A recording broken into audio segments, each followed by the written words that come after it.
So driving around big box trucks, dropping off like water heater there for the fishermen and stuff. And it's all over the state. So on Thursdays I go to like Des Moines and some other places in the back. Yeah. And I'm always in driving around. So super chill. I like. You like listen to a ton of stuff then? Mm-hmm. Yeah. Podcast. I have it broken down. Like on days where I exercise, I'll listen to more like the Huberman Labs. They're like a fitness podcast. And then I listen to a lot of Gary Vee, just like the business marketing, motivation stuff, sports talk, but mostly things around like marketing and fitness and stuff. And then I do music as well. But I like it a lot. Have you ever done an audiobook before? I haven't, but I haven't been thinking about it. It's if you like fiction, I mean, even if you like nonfiction, audiobooks are. If you listen to a podcast, you can listen to audiobooks. Right, yeah, that's what I'm thinking. If you have a library card, and they're really easy to get, you can download an app on a library UI, and then you just get access to like thousands of books for free because it's your library card. No, it's like a library. And so. Oh, yeah. So it's just like, and there's like magazines. It's really cool. I love it. It is my like favorite app in the world. So it's just like literally this is like all the Johnson County ones are all the same. So it's like available now. 21,000 books. Oh yeah. And literally just like all of these are available to listen to or read. That's it. I need on that. And it's just a library card. That's all you need. Mm-hmm. It's free. And it's also cool because if the books are ever like overdue, they just take them off your phone. So you don't have to like manually return anything. They'll just still take it off your phone. That's once your time is up, it's just taken away. Okay. I like how the library was able to be like, hey, let's make a move so we can still say something. Yeah, it's pretty cool. I mean, it's like I've read or listened to probably over 100 books in there. Okay. What type of books do you know? I'm more of a romance reader. I like romance, I like fantasy. I like contemporary novels as well, but I just find that like nonfiction is tough. I just am like I'm already digesting like facts and whatever that I just want to be immersed in something. Yeah. So like I have a romance book club with Bitchin Events, which has been really cool. Okay. So I had a personal book club, but as silly as this sounds, there were like men in that book club, and so I was like, okay, I can't like pick romance. These guys like don't want to read romance, and there are guys who like reading romance, but I always felt like I had to pick like a Nobel Peace Prize winner. You know what I mean? Like I was like, oh my god, like I have to pick these like intense books. And now with the Bitchin Events one, like we're all just romance readers, and that's all people want. Awesome. Thank you. Thank you. Appreciate it. Yeah, maybe. Yeah, it never hurts. Thank you. So yeah, I'm a big reader. I read a lot over last year. This year, obviously, time just does not exist. So I read like 75 books last year. This year, I think read 25, which is really low. Okay, well. I knew it's low for me, but not for like the general public. Like most people are probably not a year. But yeah, I just I love reading. Reading is great. It's good for your brain. It like helps literally slow down the connection. Yeah. So. I find that, and you have to concentrate the whole time. Yeah. It's like a camera is really just based off. You have to look and read. Yeah. Like TV is so easy these days. Look at your phone. Yep. That's what I do. Whenever I watch TV, I'm like, what's on my phone? Like, oh my god, there is something in front of my face right now that I need to be paying attention to, but I can't do it. But with with reading, you have to really focus on what you're doing. But that's kind of the nice thing about audiobooks is you're still getting the content, but you can like do other things. You can clean or drive or fold your laundry, So that's my issue. No, I think with the audiobooks, I'll do more nonfiction. Because when it comes to like, I love movies, so that's where I get like all that. Oh, okay. So when I think of reading for me, it's more like I mostly read like how-to books. Yeah. So how to get stoned without the speed. Yeah. That one.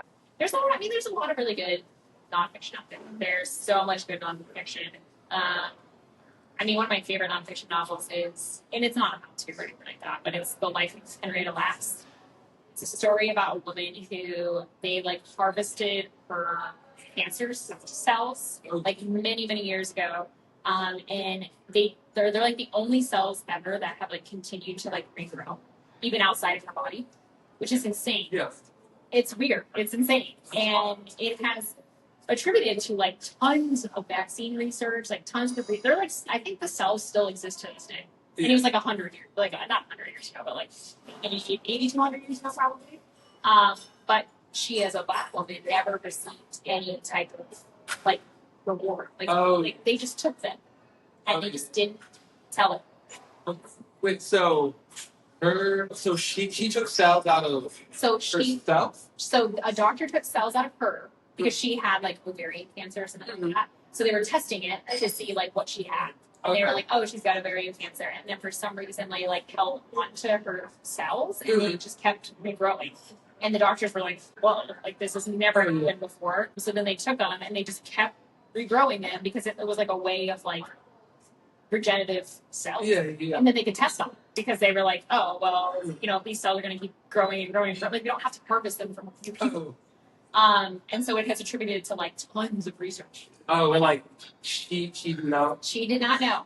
And so her family has tried to get reparations, you know, to be like, hey, you've been using my grandma's, you know, cells for years.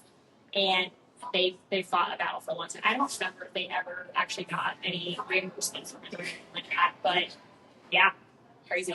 Yeah. And that's nonfiction novel. No, right?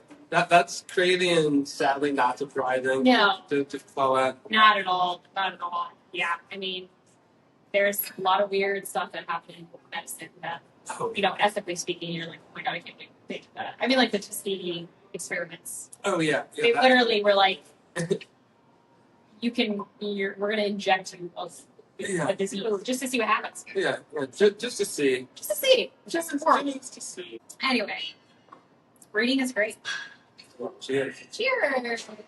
Thank you for meeting me here. Yes, thank you for having me. Okay. Yeah, when I first, I think within like that you area, I came across your page. I was like, what is this? This is so sick. Yeah. And you were definitely like one of the first people I was like, oh, I definitely want to talk to her. But she's been on. Yeah. It's been crazy. It is. I don't think we have started yet, but it's crazy. Yeah, it's popular. So how did you get into it, and like why events? They're like a reason behind it. Yeah, so I had Bitchin Stitchin, which is my like crochet business. So I have a crochet business with Grace and Yetsy. They, you know, we all just got together and we said, let's do some crocheting. And then we were like, okay, let's get into markets. But the problem with the markets is that they're really expensive to get into. And when you're first starting something, you just don't know if they're going to make money. So I didn't want to go and spend a bunch of money and then decide like, oh, we didn't make any money to be here. So then I said, okay, well, who's to say like I can't do it myself, you know? So actually here at the greenhouse is the very first place that I ever did a market, and I got to do it for free. And so I got to pass those savings on to the vendors. So I had a market that I didn't charge anybody, and then I also wasn't being charged by the venue. So it was a great relationship. But after a while, people kind of got confused about Bitchin Stitchin, and they thought that like all three of us at Bitchin Stitchin were running these events, you know? And so obviously like it got confusing because people would go to the three girls. Yeah. And be like, oh, okay, so I sent you an email the other day, and I'm like, now you're like to me, you know? So that kind of birthed the Bitchin Events, which again, I had Bitchin Stitchin. So then Bitchin Events was a natural move. And then I kind of realized that it's lonely out there, you know? Thank you. I realized, you know, after COVID, people kind of came in on themselves and there was just nowhere to go. There was no third places. So growing up, you know, our parents or grandparents went to third places. They would go to the Moose Lodge. They would go to, you know, somewhere in like Cheers where you would go have a drink after work, which I don't like to always have alcohol involved in my events. But it was like, okay, how do I get people together.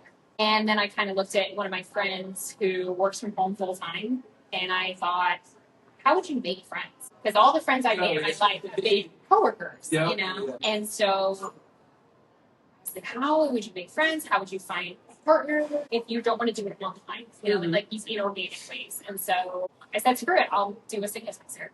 And that was the first event I ever did, and I couldn't believe anyone showed up. It was like 70 people showed up that day amongst 3 different age groups. And I remember someone asking me, do you think you're like successful, or like what do you think will be like considered success for you? And I said, I've done it. I mean, to have 70 people show up to your first event, you're like, I'm good. I'm not done. I can walk out now. So yeah, I just felt like people just needed somewhere to go. They needed free spaces to go to. They needed spaces that didn't require anything of you. And so that's how Bitchin Events became.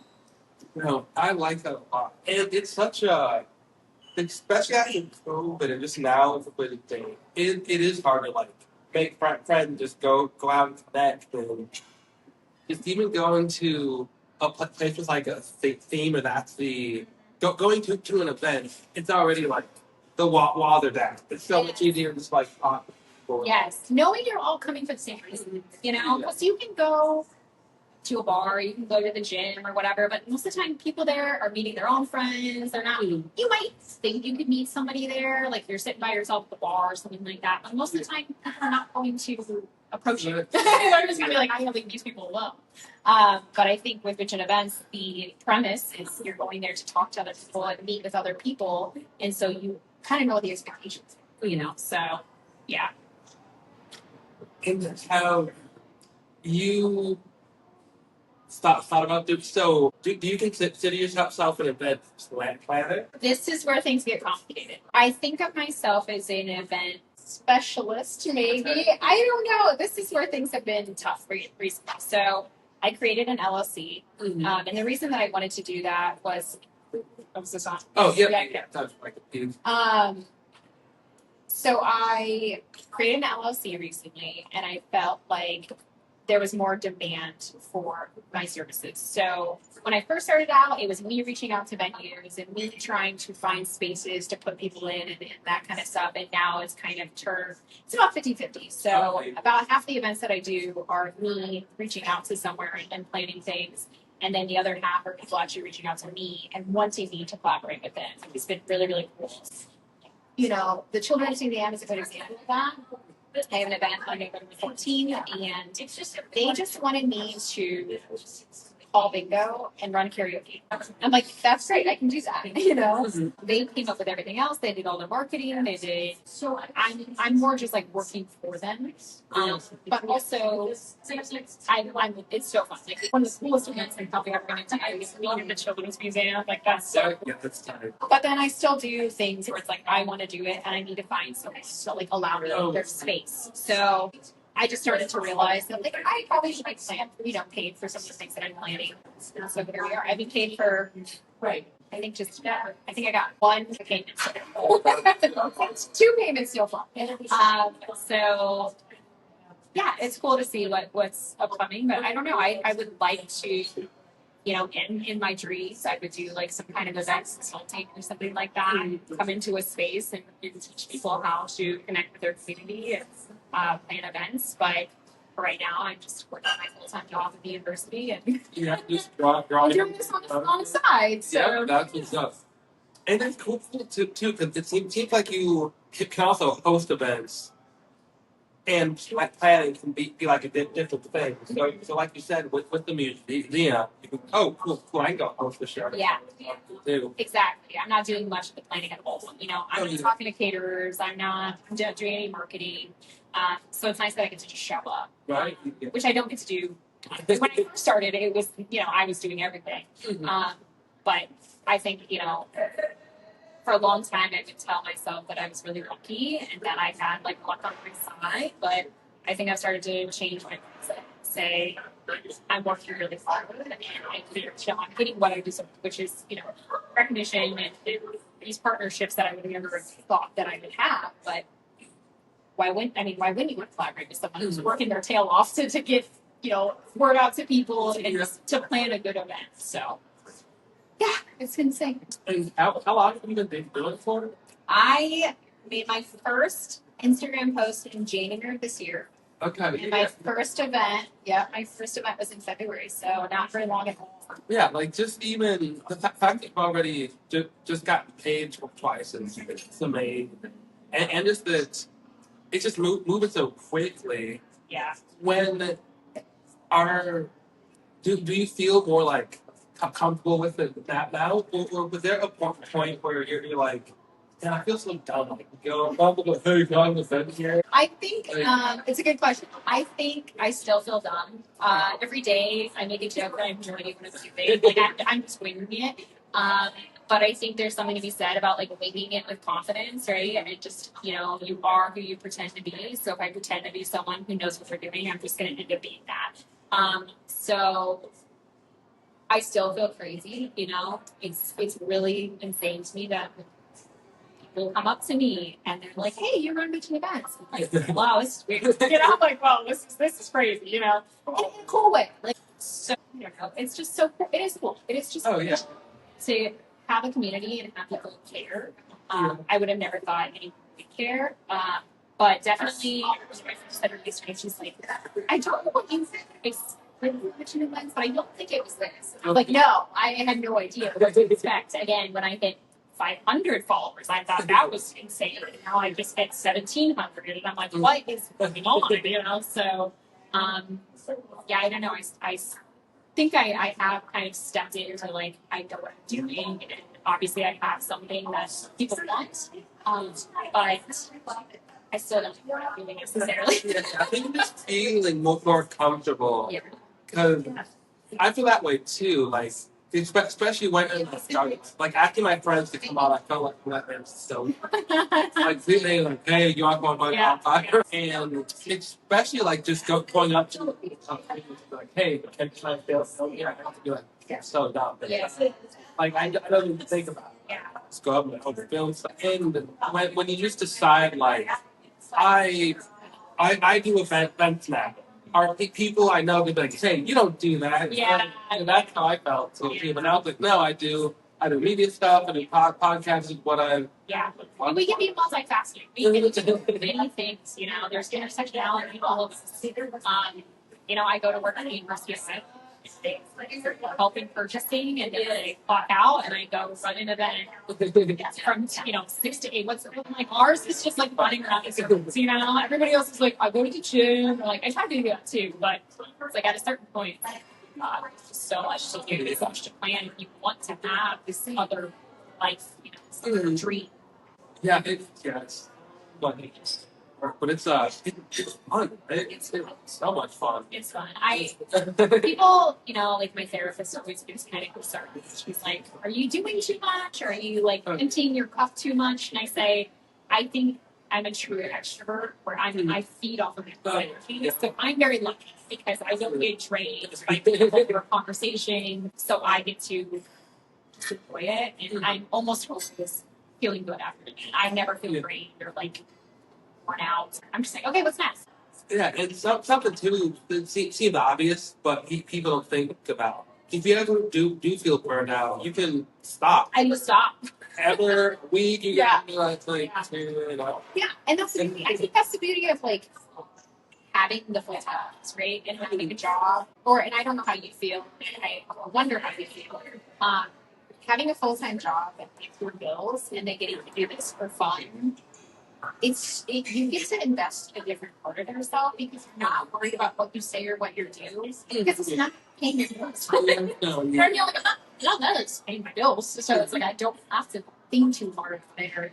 Otherwise, like going to work, it's like I can't miss a day of work because like that's my life. Meanwhile, this side stuff, this dream. So we can just do whatever we want, and there's something so free. And just being like, I don't care what I say or do. Obviously, as long as I'm not harming anyone, but I get to run around and just do whatever. And then you're like, you can just stop. Yeah. Well, that's the big thing too. Why I probably like wanted to do my own life, just media thing. Like would talk to some marketing companies to work for, but they were just so like archaic, fun, everything. Yes. It was like this is like now can I just create my own thing? Yeah. And make like wild videos, do whatever I actually want. Yeah. And also then who's into it will be into it. Yeah. You know what I mean? And that's something that it's like I only want that. I Yeah. don't need it, you know. And again, I think that's the beauty of I have a full-time job. I got insurance. You know, I have a 401k, so Right. I don't need Bitchin Events to do anything for me. I just need it to be fun and fill my cup, you know. So do you have a favorite thing that you've done where you're like, I've done it. This is more than I could have ever hoped for. I think just some of the response I get from like people I haven't seen or like call run into an old friend, but yo man, I love the podcast. I listen to every episode. What? I'm like, what? You Yeah, did? yeah. They're like, what? That's great. Yeah. Like, thanks. Yeah. And just I think just the feedback though, but I don't have a favorite like one thing. It's hard. There's no. Yes, it's people ask me that all the time. They're like, "What's your favorite event?" I'm like, "How do I pick from my children? Like, these are my babies, you know." I'm like, I can't pick a favorite. But yeah, I agree with you. Where it's crazy when people you haven't talked to in a while are like, "Wow, I saw you in the newspaper." Like, I was in the newspaper. You're correct. You know. Do you ever find like fatigue in like not knowing what to say when people are so like for me when I'm at an event sometimes what happens is a few people will come up to me and they'll say thanks for doing this or like you know whatever and sometimes I'm like I don't know what to say you know like I'm so thankful and I want to have these conversations I don't want to sound like a politician the bride of a wedding you know what I mean I'm like how do I have these like genuine conversations when I have to have them like back to back you know like how do you make each of your podcasts unique and you know genuine. Well, I make it about the person. Yeah, it's true. Yeah. And a big thing of why I want to start it is like, I know, like, let's use Macy, you know, Macy. Yeah, or friends who own businesses, but like they don't love to be in front of camera. I'm like, well, what if I had a podcast? I could interview them, but then I could get them like clips. Yeah. And then I could just make them content. Yeah. Yeah. So that's kind of like what the first idea was. Yeah. So I think it's to go back to the earlier question, my favorite thing is like when someone I interview meet each other like like the video going nuts. I just got heard from this person or something. That's a favorite. You don't even people start commenting. And they're like, wow, this is a crazy thing that you do. And you're like, what are you talking about? Like, I'm just doing it. You know, like, you don't think that you're, like, doing anything crazy until someone says it's crazy to you. Right. You know? And you realize that, like, most people go out throughout their life, like, not forward-facing, like, the internet or the public, you know? I don't know. It's been very interesting to the term local celebrity. Has been thrown around a little bit, and I'm like, I don't think I'm that. But sometimes when I'm just standing somewhere and someone approaches me, I think, okay, maybe this is a little different these days. But yeah, crazy fun. No, I did think a shout out to Blue Oz. Yeah. They sent me just like some merch and swag, and it's good. Like we've been reading it. Yeah, that is good stuff. All summer. yeah. Because you're like, I got plenty. Yeah. So that was just like the first time I like made a video, but someone reached out like, "Hey, can we send you some stuff?" Yeah. That was like, "Oh, sweet, I made it." You're like, yeah. People ask you like, I got a sweatshirt. Yeah. What's my definition of success? I've already done it. Yeah. I've done one thing that I didn't think I'd ever do. Yeah, I got 4 shirts. I'm falling out of control. That's crazy. Dang. More power to you. And that's just like, and it's crazy to think that like, that was never a goal. Oh. You know what I mean? Like to be like, oh, Blue Ox like sent me stuff. Like that's not something you're thinking about. That's not like, oh, I really hope people start sending me through things. You know, and then they just do it, and you're like, oh, okay, I guess I'm good enough for that. You know? That's really cool. Yeah, just that, and just something else. Like I've been wanting to do like marketing stuff for like 10 years. I've been doing it like off and on, but I never would like go to like a business and just like make them move to reach out. I was so like too insecure to actually like network and talk to people. And this last September, I think it was a Get Your NEBE clip. With the internet, there's never been a better time to like go after your dreams. Yeah. It's insane. Yeah. And I was like, know what? Like this next year, I'm actually like gonna like try consistently. Because I feel like I would always start for like a week and then quit for like, and I feel like I did that for like years. And then I just hit a point where like, you know what? I'm actually going to go all and just like try it. See like there's Yeah. Have you done it yet? Have you pitched yet? Who? Anyone? Oh yeah. Yeah, like on Sunday I went when we're at the limit and just like filmed there and then quick. Yeah. And yeah, it was fun. I didn't know anybody there. I just met them all and filmed. And like last year I was like, no. Yeah. Uh, It's crazy how like every time you hit a new benchmark, you're like, how did I ever think that like I couldn't achieve it? Right, you know, like yeah. how did I ever think that this wouldn't happen?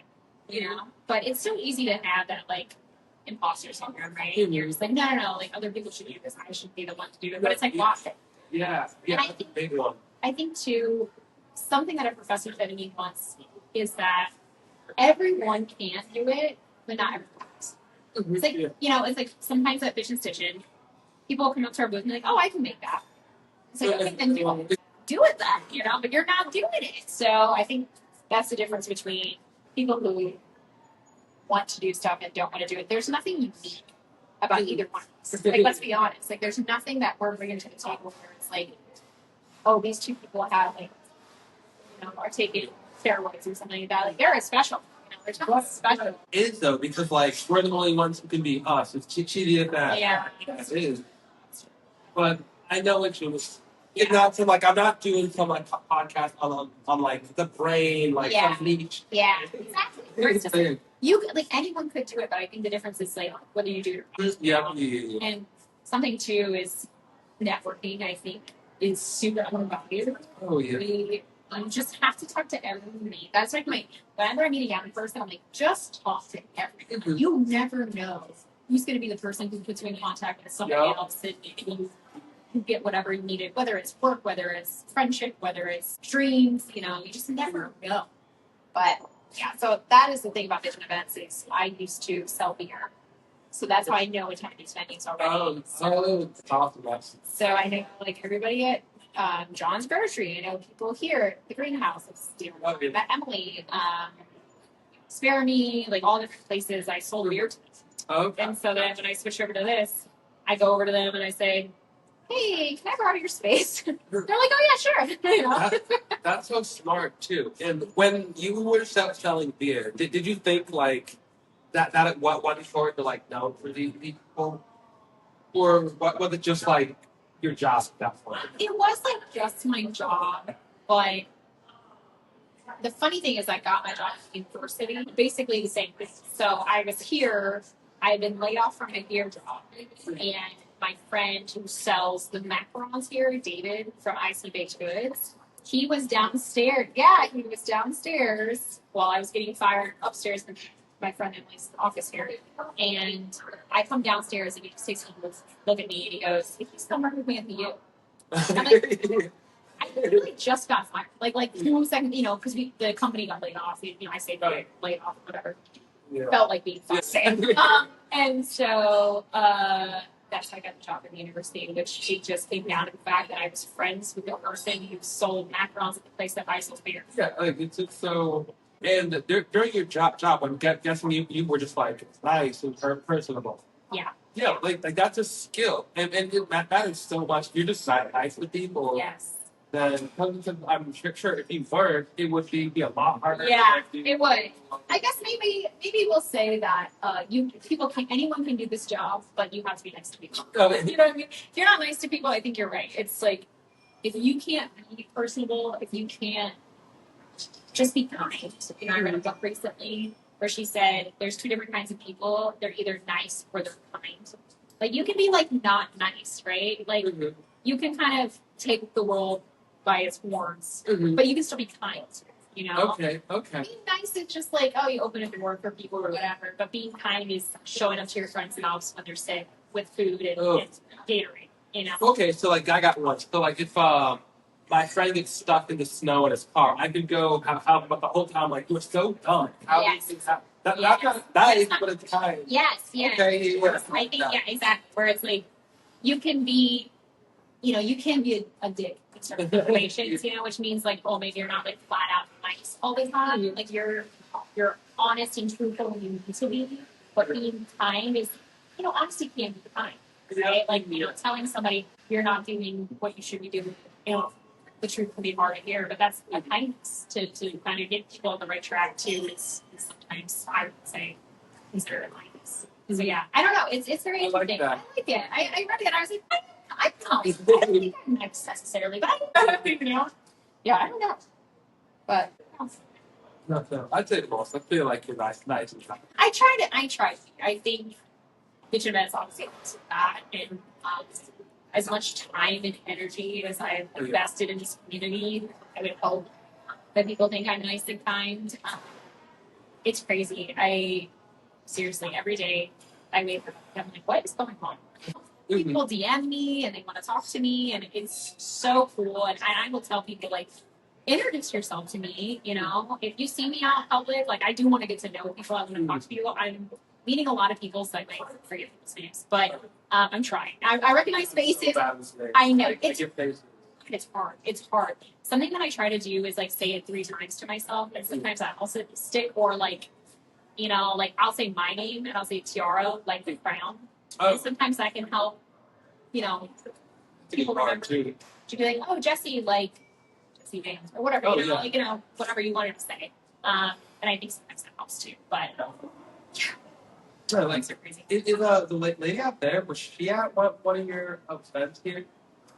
She looks familiar. Long lady. I don't remember. Okay. But I think she's with the Bike Life. It was another amazing organization. So I'm sure they're doing something right. They're always doing cool stuff. They've raised almost I want to say almost $1 million. It's an insane amount of money. But they could. Yeah. It's an insane amount of money. They do insane stuff over there. They are a very, very good organization. That is something where you're like, wow, that is successful. Like you're doing everything you can for this community, and raising that kind of money is insane. Yeah. The thing people do for the community.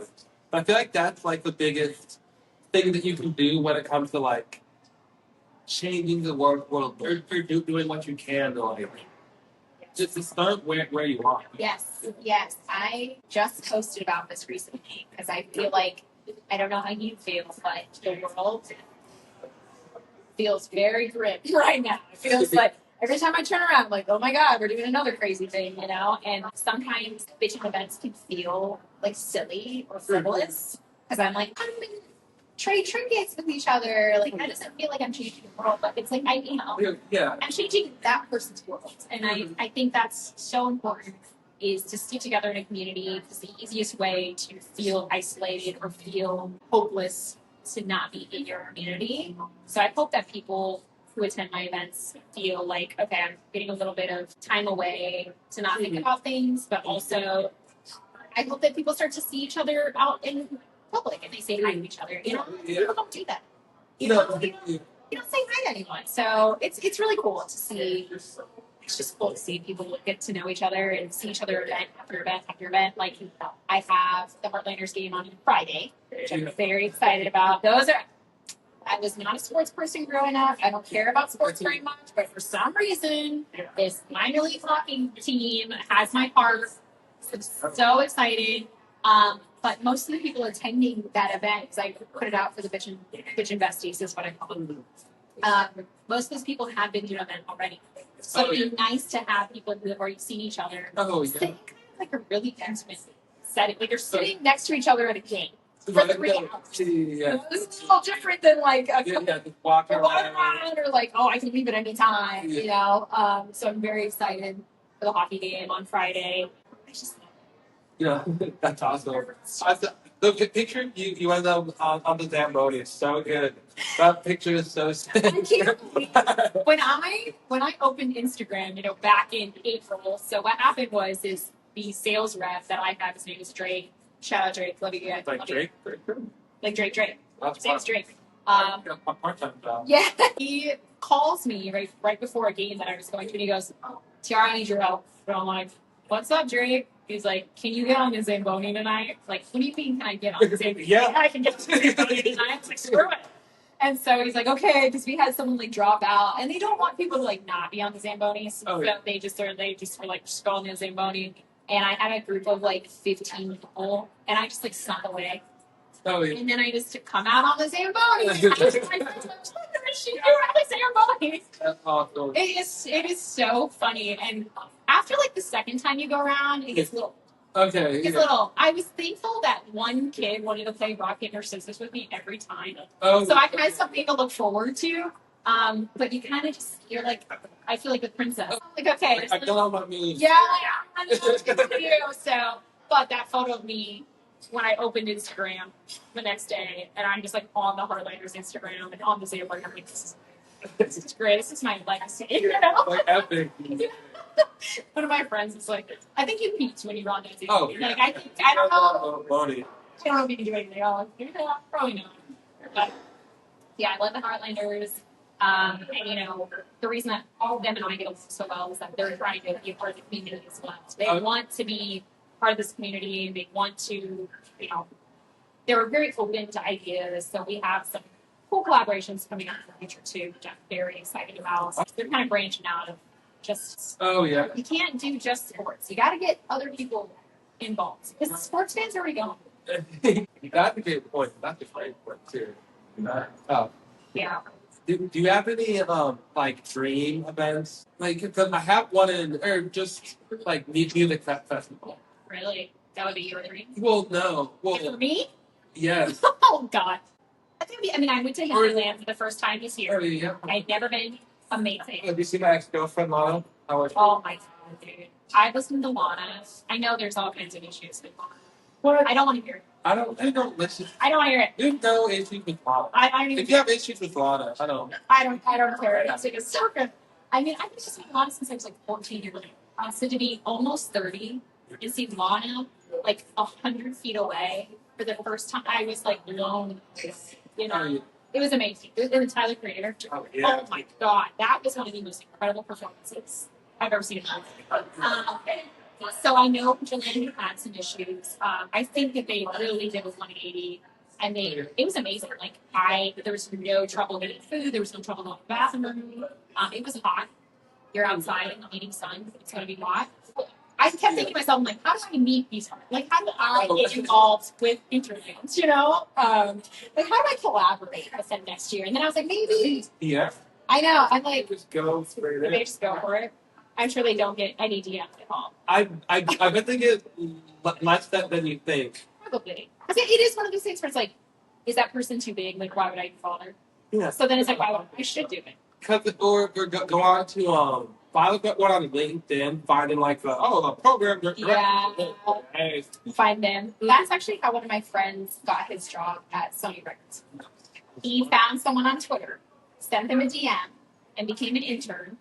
And then I love how we started an intern too. Mm-hmm. Like that's such a smart move. You know, another thing too, whenever you are asking someone for their time, you always say, "Can I have a couple minutes of your time?" Mm-hmm. How are you going to turn me down for a couple minutes? That's true. And it's always more than that. It's always going to be more than a couple minutes. Yeah, you know? But 2 minutes. You're not, so 2 minutes. Yeah, I always say, "Can I have a couple minutes of your time?" That is like the easiest way to, like, you can't turn me down. It's 2 minutes. You can't. But yeah, I don't know. Networking is crazy. Music festival would be pretty cool. I say that because Medicine Place on the episode, he said that his goal was to have a festival here in Iowa. And then I just went to like, okay, well, I know bit to the band. I know some artists that can play with it. Some visual art. See, and then that's when you gotta get. Then you start talking about sponsors. You gotta get like finding guys to come or something. Oh, and you know the guys there, so yeah, they're like the exclusive THC brand, which is an insane pull. Like, yeah, that's the shout out to everybody there doing that. That's insane. That's what everybody does. Those THC drinks. So. Yeah. I want to just do some videos through them. I've shown so many just ideas for self-drink. Yeah. Oh, absolutely. Yeah. That's interesting. Keep me posted. I will. I think like I'm getting to a point again. I'm not lucky. I think I am You're right? good. Where I see something, I'm like, I can do that. Oh, And then I do it, which is crazy. yeah. It's an insane thing to think. Yeah, it's like once you just get like a few some momentum, you're like, oh, I did it. I did it again. I did it. Oh, I can do it. Yeah. And then like you just keep doing it. Yeah, yeah. And no one stops you for some reason. Yeah. You look around, don't stop. You're like, am I good here? I'm like, Yeah. well, it's just like a lot of people will be like, wow, this is such a great idea. And I'm like, yeah, I stole it from TikTok. You know, I don't come up with any of this organically, but the thing is I see something on TikTok like a pro party or whatever, and I just assume, and then I just go and execute, you know. Yeah. And so Let's get back to you. Oh, yes, yeah. I like it out a lot too. Thank you. thank you. Yeah, I think that's the beauty of. And for a while, I thought like it was really simple. I thought, why isn't anybody else doing this? This is so simple, and the more people I meet and the more people I talk to, I realize that most places are stretched pretty thin, so they don't have the time to be creative like I do. Oh. You know, they're thinking about like how they get people in every single day, not from like one event.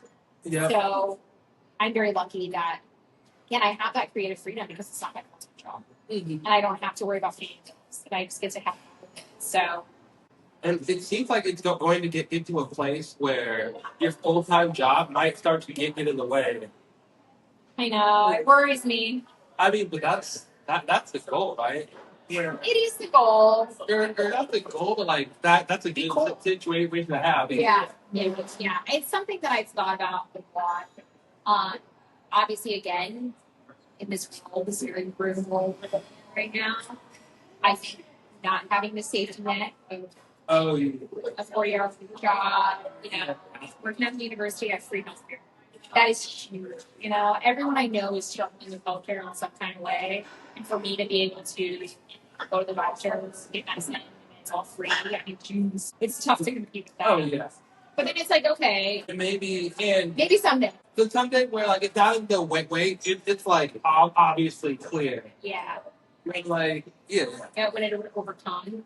Today I was thinking, I'm like, I wish I could just do consulting. I would love. I said it already, but I just wish I could go into some businesses and just be like, let me help you. Let me help you help yourself. You know, and I think that'd be so cool. That'd be probably the easiest way to make the kind of money that would make me want to.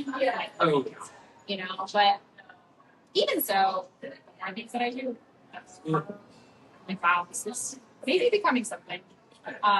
And right now, I mean, my focus is, what I told people when I created the LLC is nothing to change. Nothing. I will never, and I think it can be hard for people to understand that I don't need to make money. And so I will never sacrifice the quality of anything I'm doing just to get a check. You know? $5 cover. Yeah, exactly. I'd rather do everything for free and for the community than sell my soul. Yeah, and that will make itself back. Yes, yeah. I was it's really like the frame. Right. Yeah, and my friend was talking to me, and they're like, yeah, so I feel like you don't have the difference between the two.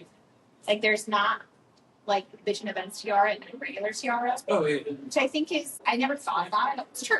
Like, I don't present myself like a different way when I'm with Bitchin Events. And so I think that's really cool that I don't have to pretend to be someone else.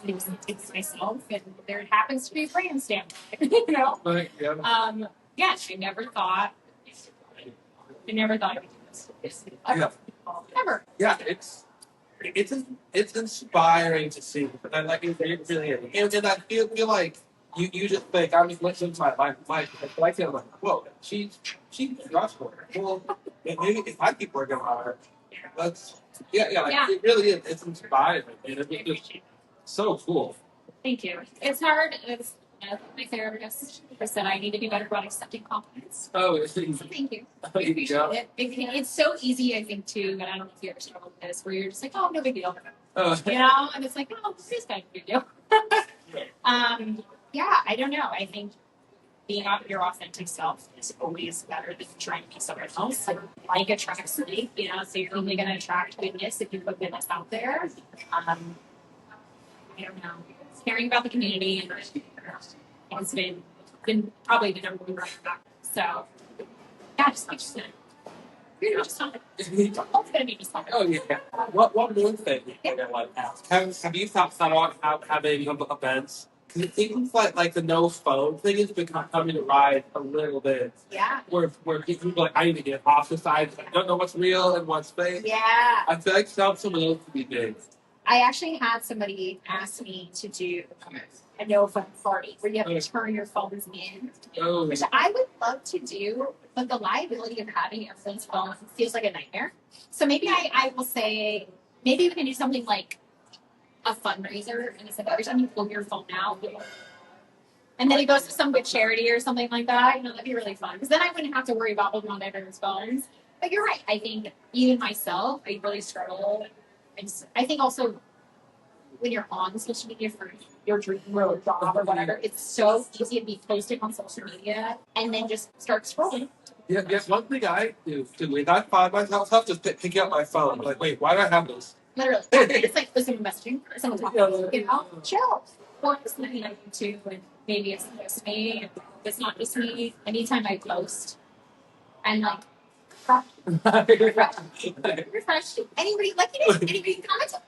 Because I mean, what do people think of this? And it's like, oh my god, I have all this posts with like phone, So yeah, I agree. I think a no phone, but also, I think naturally when you come to one of my events, you just get off your phone. No, yeah, It's crazy. It is crazy. I mean, I check your phone because your roommate might be asking where you are, or your mom texted you or something like that, or your boyfriend's like, oh, hey, we haven't texted you in an hour or something like that. And that's fine. But people really like to stay off their phone. I think it's I think also uniquely when you meet someone for the first time, you don't want to give off this impression that you always look at your phone. Yeah. So you're with your friends, your friends. You're like, so I think you're trying to give off this good first impression to a group of strangers, and so they need to stay off the phone. But it's a good point to try to maybe I'll emphasize from here on out, like stay off your phone. Yeah, well, think about it more with these events. Yeah, you might not even. And yeah, just so fun. It's incredible confiding in you. You're gonna have people who want something from you. I'm gonna be what I'm just at the university doing purchasing and nothing matched, and it's just so cool. People, and I will say one thing I always try to emphasize whenever I do my events. I'm so proud of people who show up by themselves. Ooh. What an insane thing. For you to just show up to an event, you have no idea who's going to be there. You have no idea what the vibes are. You have no idea, what to wear, how to act. So many people show by themselves. I can't believe it. It is just one of the most incredible things I've ever seen. It's every single time. Multiple people just show by themselves. And it's inspiring. I'm inspired by the videos. It's really, I think I can say that I would do it, but I don't know if I would. It's like, wow, you really put yourself out there, and that is incredible. So, to all my Bitchin besties, as I call them, to all my Bitchin besties, I'm very proud of you. So, yeah, I don't know. It's crazy.